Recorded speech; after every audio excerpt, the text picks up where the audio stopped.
All right, so it looks like, Darren, our webinar is broadcasting now. So we're going to officially launch BED's effort to help advance Drive Electric Week here in the city. Darren, it's really nice to be with you. I want to introduce you to folks, anybody who's listening or will tune in later. Darren Springer is the general manager of Burlington Electric and is leading our charge towards net zero energy. So really pleased to have Darren with us. And Emily's just joined us, which is great. Another BED leader and Drive Electric sort of aficionado as an EV driver herself. So Emily is the director of strategy and innovation. And with us as well is Adam Rabin. Adam is a communications specialist at BED. So Adam does all the behind stuff in terms of social media, the website, and Adam is also an EV driver. So today we're going to spend some time talking about the experience that some of our staff have in our net zero transition, and in particular, their roles in driving electric, either as plug-in hybrid drivers or full-on electric car drivers. So I'm Jennifer. And I need another minute or so to make sure we're connected to Facebook Live. We have to start again? Yeah, so just hold tight. All right. Yeah. Having a little trouble. All right, I think we're live now. All right. Great. Thanks, Adam. Thanks for getting us all together literally here on the same page. So my name is Jennifer Green, and I am the Director of Sustainability and Workforce Development at the Burlington Electric Department. This is our third sort of energy coach session. We're taking a slightly different approach today because it is Drive Electric Week. So generally, we would have sort of real cars outside, real people getting a chance to sort of kick the tires and ask questions. But given this unprecedented time, we're shifting gears a little bit.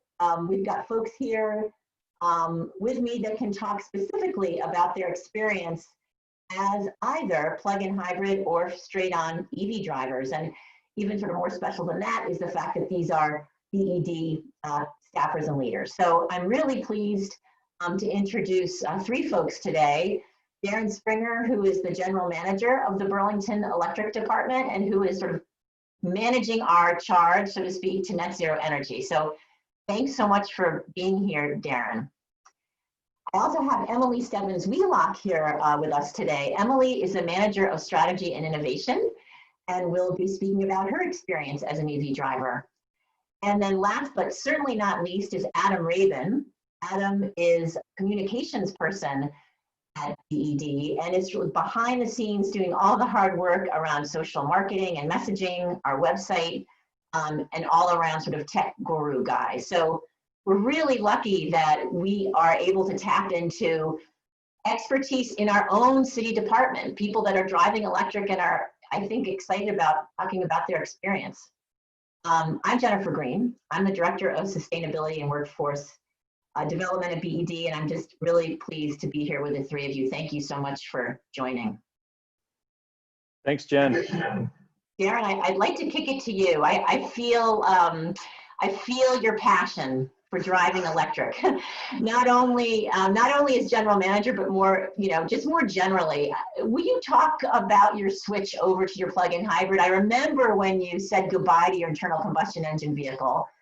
Can you talk a little bit about that and what sort of pushed you over the edge?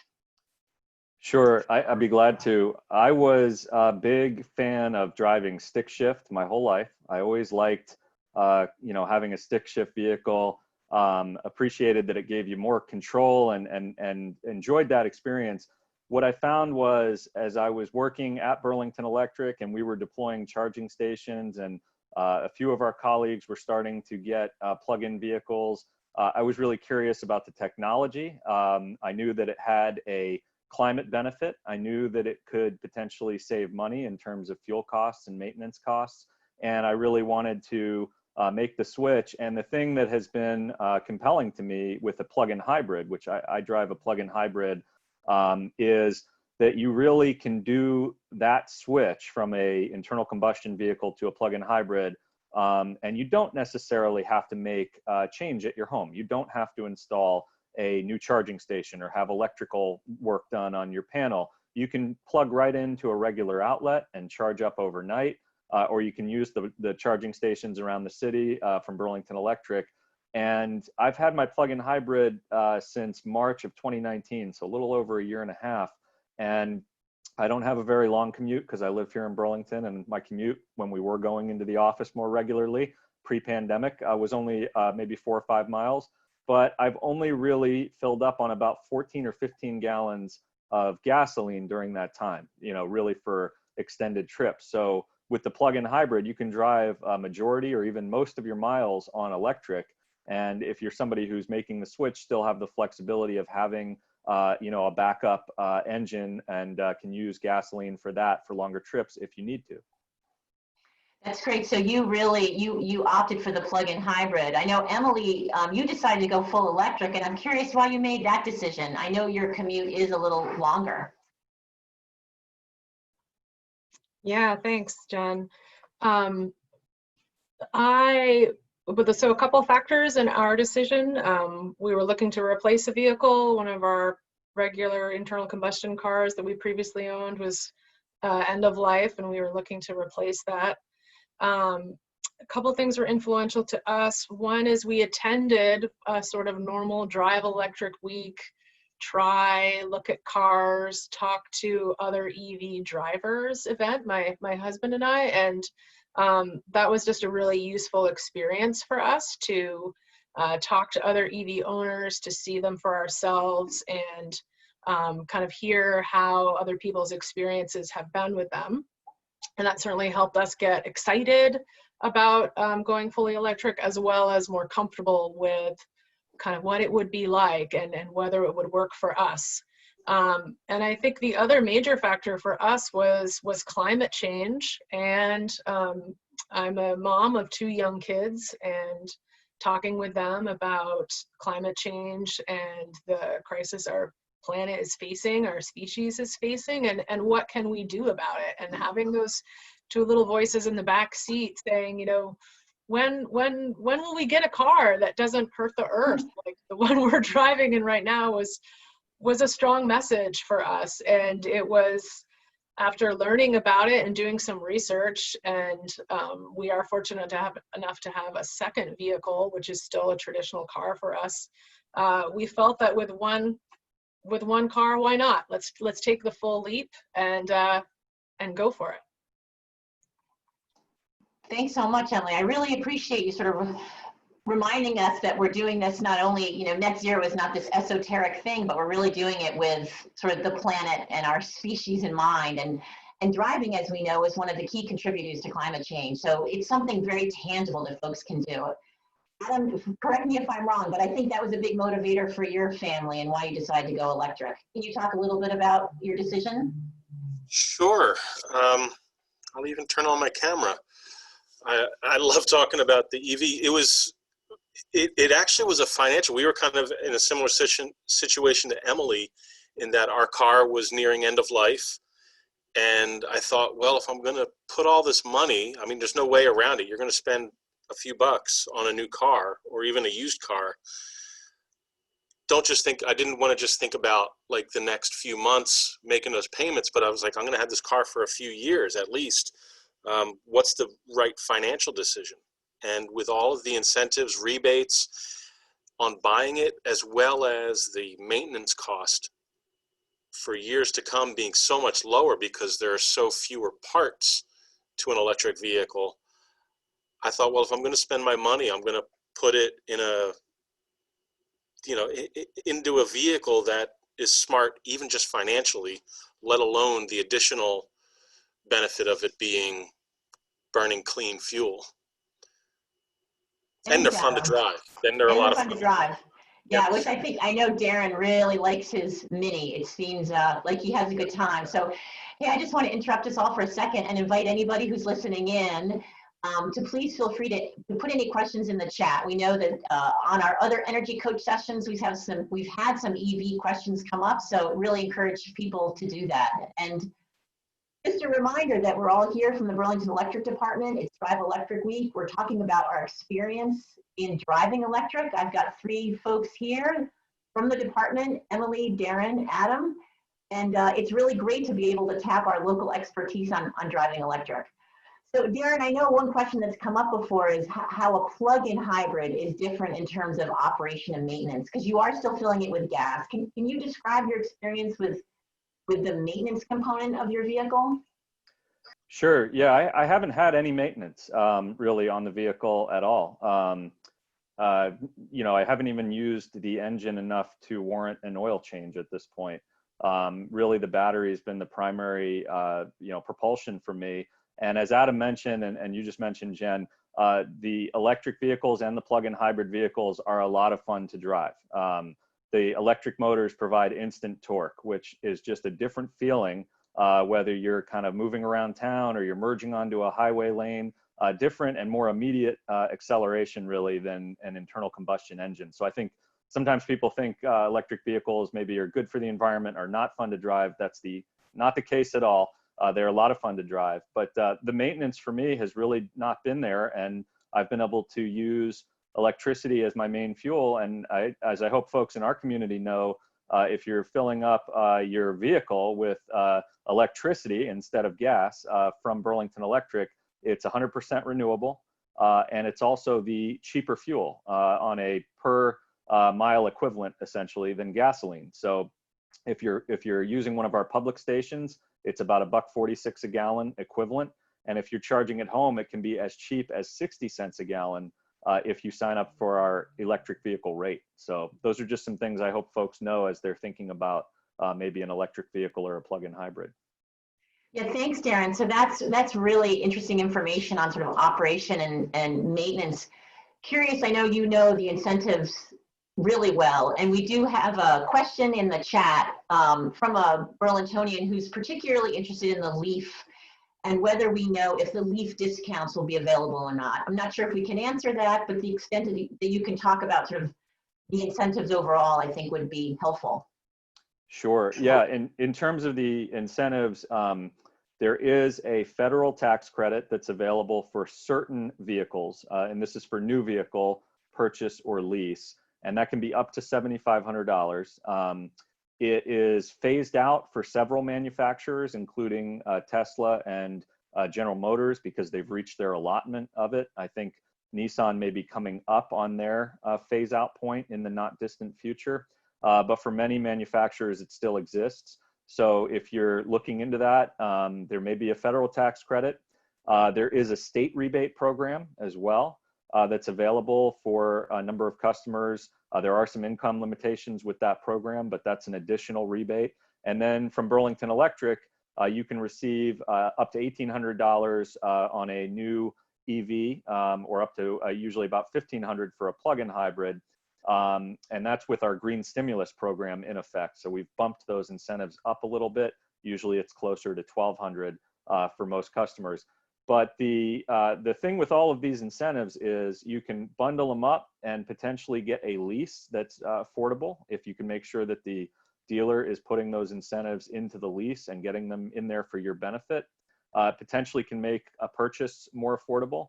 And I also want to remind folks that we also have an $800 rebate on pre-owned vehicles as well, because we know that the upfront cost of an EV or PHEV, plug-in hybrid or an electric vehicle can be out of reach. And so we want to make sure that as those more affordable vehicles are coming into our market, that we have a rebate to help folks purchase those as well. In terms of the specific question, I don't know if the APPA discount will come back or not, but the LEAF itself has had some pretty good discounts, pretty consistently. So I'd certainly encourage folks to check in with us. And you can always email us at efficiency@burlingtonelectric.com, and also check in with your local dealerships as well. Yeah, thanks, Darren. So Emily, sort of piggybacking on that, I know you couldn't tap into the BED rebate because you're coming from out of town, but you do sort of charge when you arrive. I'm curious about your charging experience when you get to Burlington, either at the office and sort of what that might look like for, say, a company that wants to install charging, how helpful that is or not, and or other experience that you've had just going to a commercial or private, even public charger in town. Yeah, thanks. So for the most part, I do charge at home. And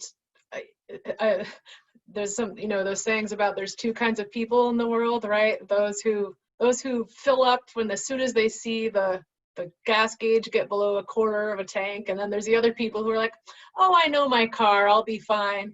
I'm in that I know my car, I'll be fine camp. So I'm not a very regular religious, home charger. I kind of do it when I sort of think I need to.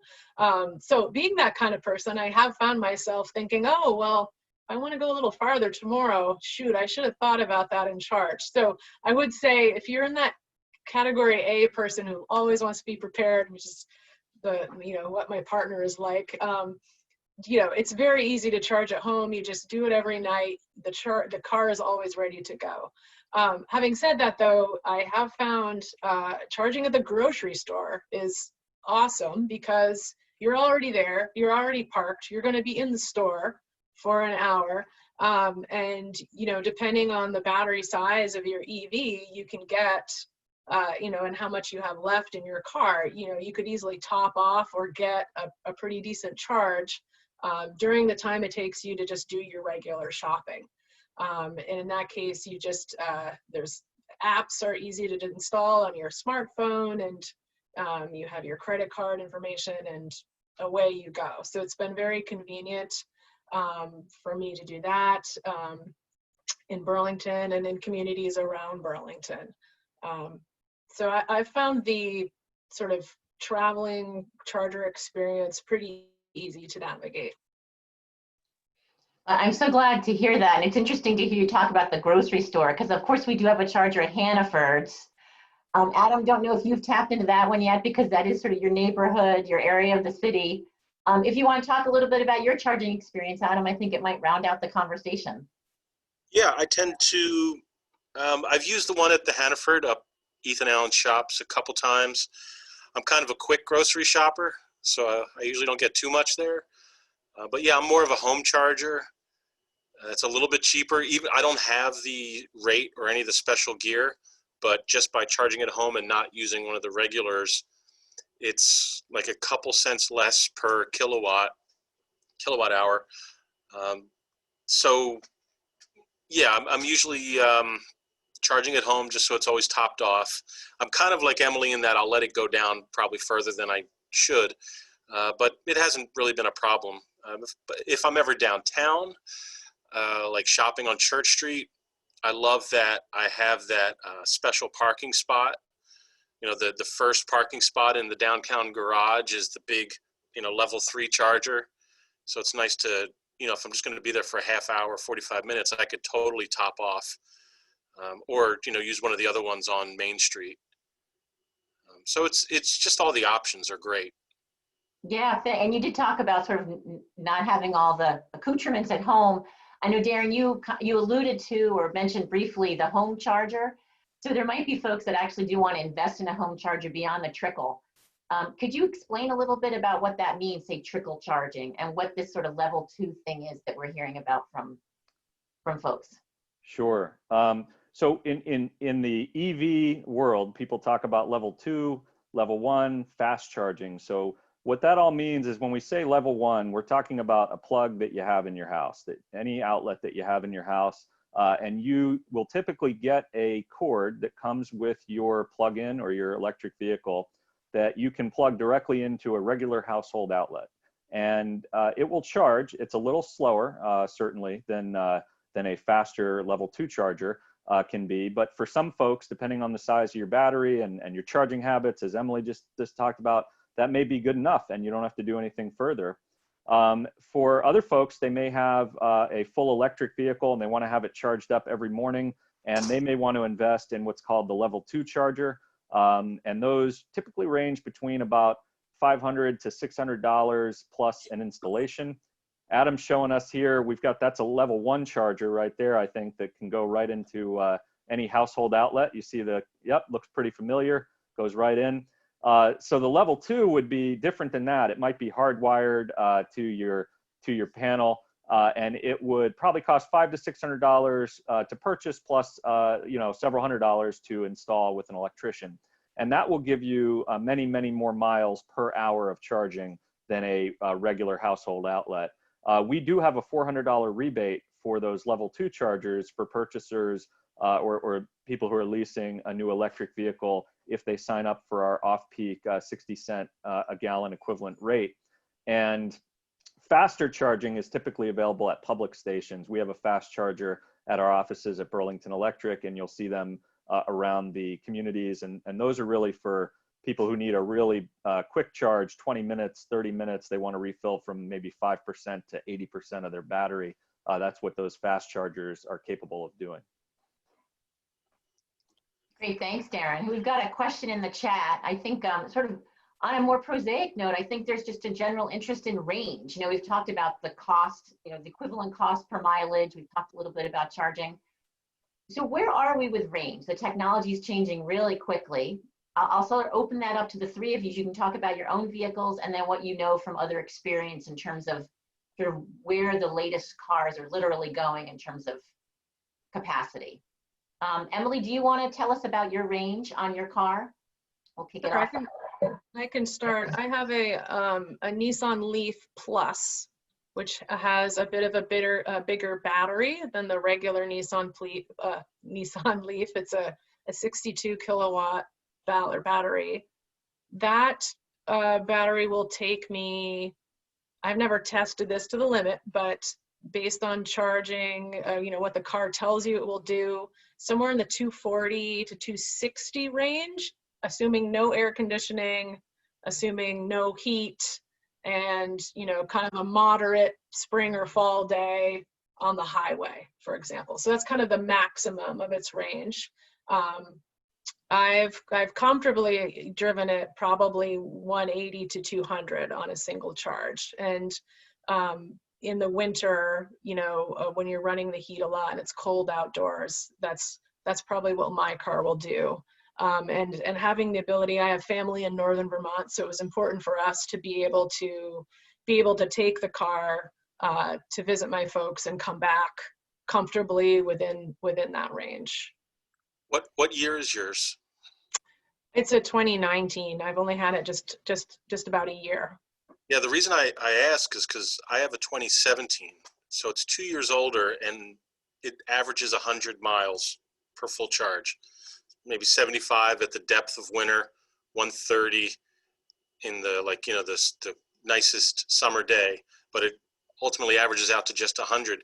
So just in like every year, the range is just climbing so fast because the technology is at that perfect, you know, point where there's a lot of potential and we're maximizing it every year. Yeah, thanks, Adam. Yeah, technology is changing so quickly. And Darren, while I know you have a plug-in hybrid and you've mentioned that you're about 25 on electric before it switches to gas, I know you know a lot about the technology, emerging technology. Do you want to tell us a little bit more about what you know regarding range for some of the newer vehicles? Sure. I think some of the leading manufacturers are pushing the 400 and even 500 mile range category. Now, those vehicles tend to be, far more expensive than a typical electric vehicle.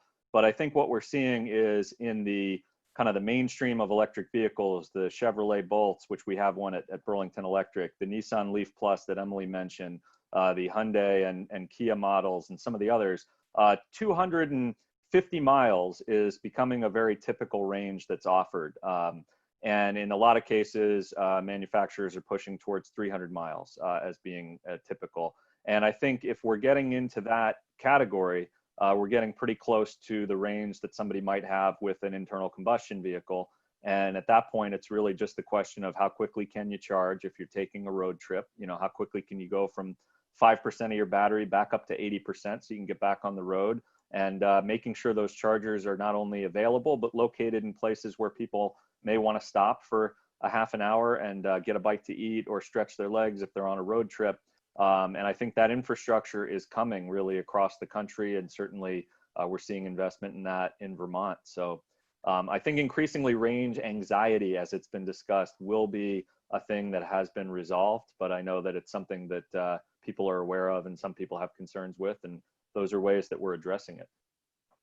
Yeah, thanks, Darren. I know one of the things that we've been working on is not only sort of how to charge, but where to buy a vehicle. And we recently launched this preferred dealer network. So I think if folks go online, they'll see a list of dealers who sell and stock EVs and are committed to having a charger in place. They're committed to ensuring their staff are trained to talk knowledgeably about EVs.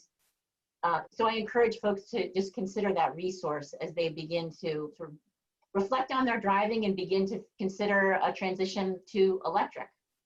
So we have another question in the chat, and I realize we don't have a lot of time left, but it does seem important that we talk about more than transportation electrification from personal vehicle ownership. We can talk about electric bikes and buses. And Darren, I'm thinking about the amount of renters we have in town and some of the technology that we have that actually will allow, say, a renter who might not normally be able to charge at home to do that. So again, this is what I'm getting to. A question about EVMatch. And if you could tell us a little bit about that technology as a way to ensure that renters can charge at home, essentially. Yeah, it's great to be talking about that. We have a program with a company called EVMatch, which is helping to deploy these level 2 chargers, so they're quicker than just the household outlet, at multifamily buildings around the community. And part of that is so that folks who are renting and may not have a place to charge up will have a location that they can use, and they'll be able to not have to worry about, you know, do I have to do anything special? It'll already be there, and it'll have software that'll allow you to pay for the charging so that the building will be able to kind of recoup some of the expense putting in the charger. And then it also help expand our public charging network, because in many cases, the buildings that are installing these chargers will make them available publicly during certain hours of the day. So it's kind of a win-win that we'll have more public charging available in Burlington, and also more charging available for folks who are maybe living in a rental building and may not have otherwise thought they could get an electric vehicle or a plug-in vehicle. Yeah, thanks, Darren. So I think, you know, part of the message is that we're really trying to make transportation electrification possible sort of for all folks, regardless of where you live. If you depend on public transit or you're a public transit advocate, it's really great that we now have 2 electric buses as part of Green Mountain Transit's fleet. And of course, for those of you like myself that are sort of bike advocates, want to bike as much as you can, but sometimes taking your regular bike up and down, say, I don't know, Cliff Street, for example, gets a little old. There's always the electric bike option as well. So, you know, we only have a few minutes left, and I think I'd rather, instead of asking you anything direct, just sort of open it up to the 3 of you. Anything else you want to share with folks? Maybe the good, the bad, the ugly, whatever we haven't covered that you feel is important for people to know. And maybe, Emily, without putting you on the spot, I can sort of start with you. Anything you'd like to sort of conclude with? Sure, I think, I mean, I'll certainly echo the fun to drive. That's just sort of been like a little icing on the cake thing. I took a test drive, but it was short, and that wasn't like a big factor in my decision, but it's been a happy, you know, side effect or consequence that I just love driving my car. And I think the other thing I would just say is that you know, it was a decision we were excited to make and something we're excited to try, but there was still a little bit of trepidation, like, will this work? And I don't know. And part of it has just been like how much of a non-event it was. It was like, oh, it's still a car. It works amazingly well. And it's so much like the lack of maintenance, the easiness of charging, not having to go to a gas station. It's just been really easy. And I think that was, you know, we were prepared to like deal with this kind of transition, and that's just been a happy thing to realize, like, oh, this is kind of no big deal in a way. So it's a great way to summarize your experience, Emily. Thank you so much. It's kind of been a non-event in many ways. Adam, any last thoughts you want to leave us with before I kick it to Darren to wrap us up? See, I would only reiterate, you know, the no maintenance. I've had it for 3.5 years, haven't needed anything. You know, obviously we swapped the tires. And I remember I was talking with one person a year or so ago, and she's like a huge classic car fanatic, and she loves the roar of the engine, and she says there's like a music to those old engines. And I was like, you know, if you love music, get in an electric vehicle, because they're super quiet, and you can put on your radio or your play some music off your phone. You can hear every single note, because there's no low rumble, unless you're going over a dirt road, of course. So as a music fan myself, I actually love that. Like, I can just sit, the car is quiet, and I can listen to every note that I'm hearing on my stereo in the car. Thanks, Adam. Definitely an added benefit I have not heard before, but it makes a lot of sense. Sorry, And Darren, one quick thing. oh, please. It's good in the snow. The battery is heavy, and the traction in the snow has been great. So I want to throw that out because that's important for Burlington driving. Definitely. Thanks for bringing that up, Emily. Thank you. And Darren, I'm kicking it off to you to sort of wrap it up with any final thoughts you might have. Sure. Well, just very quickly, I saw in the chat there was a question about the state incentive, and I just want to assure customers that we're actually working in real time today with the state to try to make sure that that program is available again, because it's a great benefit to have the state rebates. So please stay tuned. We'll hopefully have some progress on that in the very near future. I just wanted to mention, in addition to all the benefits we've talked about, we like to buy local in Vermont. We buy local food, we buy local beer, and we buy local books, and we go shop at our local merchants. Buying an electric vehicle or a plug-in hybrid vehicle lets you buy local energy. And when you use electricity instead of gasoline, something like 3 times more of your dollar stays in the state economy and circulates in the Vermont economy. So, you know, another benefit to using electric is that you are able to buy local and keep more of your dollars here in Vermont, which is something that's always critical, even more so maybe in the midst of this pandemic. So I just want to say the best thing we could offer is a test drive, and we can't do that here on this webinar, but you can certainly do that at local dealerships. Jen mentioned our network of preferred EV dealers. So if you're at all interested, go check it out, sit behind the wheel, you know, use it, drive the vehicle, and see if it's for you. We think you'll enjoy it. Thank you so much, Darren. And thank you, Emily and Adam. Want to really send a big thank you to everybody who listened or tuned in, and remind folks that you can always go to the BD website, put any questions that you have online. We look forward to getting back to you. We really honor being trusted advisors to our community and helping you in your transition to net zero energy, a transition away from fossil fuels. So thanks again, and happy Drive Electric Week, everyone. Bye now.